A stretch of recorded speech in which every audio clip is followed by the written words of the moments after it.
Chemotherapy is designed to kill, period. And it doesn't kill just the tumor cells, it kills everything. I was a physician in a very busy practice. I had graduated from the University of Virginia School of Medicine. We just purchased the land of our dreams and we were clearing it off, was going to build our home there when the diagnosis came. And it was already infiltrating in the bone marrow. I was at stage 4 disease. When I went to the University of Virginia, he said, look, he said, we can give you chemotherapy, but the tumor will march right through it. So you get all the side effects of the chemotherapy, but you don't get any long-term advantage from it. He says, we've tried stem cell harvesting techniques, they failed. The tumor went through. We've done bone marrow transplants, it's failed. And the head of the lymphoma division at that time said, I suggest you go home and live with what time you have left. And I knew that there was a limit with medicine, but with God there is no limit. And I wanted to find out, what does God have to say about this? We met at the church, had a group of prayer warriors to meet us there. We prayed and God told us that He was going to take us through. Didn't give us any details, said, I'm going to take you through. Over the next year, the tumors seemed to grow. I had massive swelling of my legs, tumors literally now all over my body. I had blood clots, pulmonary embolism. In spite of us praying, believing God, seeking God for the answers, somebody at the church praying during that time, 12 hours a day.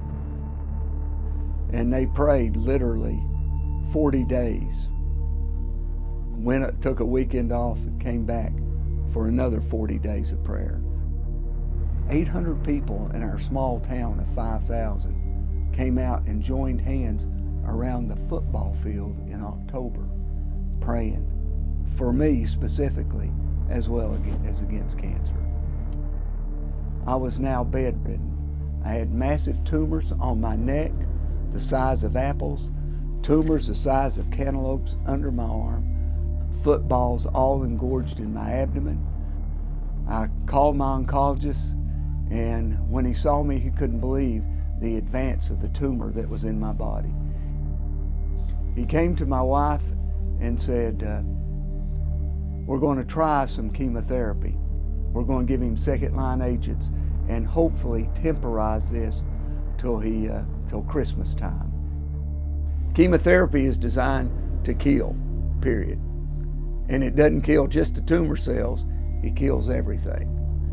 This chemotherapy, it wasn't as toxic on the body as the usual stuff they give.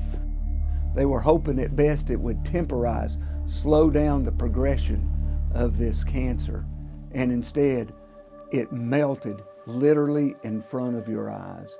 Tumors on my neck started shrinking in front of your eyes and under my arms, and in a few days they were completely gone. The physicians taking care of me were ecstatically joyful. They did not anticipate the effect that this medicine would have had upon this tumor. My oncologist, he said, I'm tired of playing around, church. I want what you had to help my people, to help my patients. I want you to understand that this cancer was so aggressive and so resistant to every form of therapy. This was truly a miracle what unfolded. And God started a restoration process in my life and restored everything that I lost.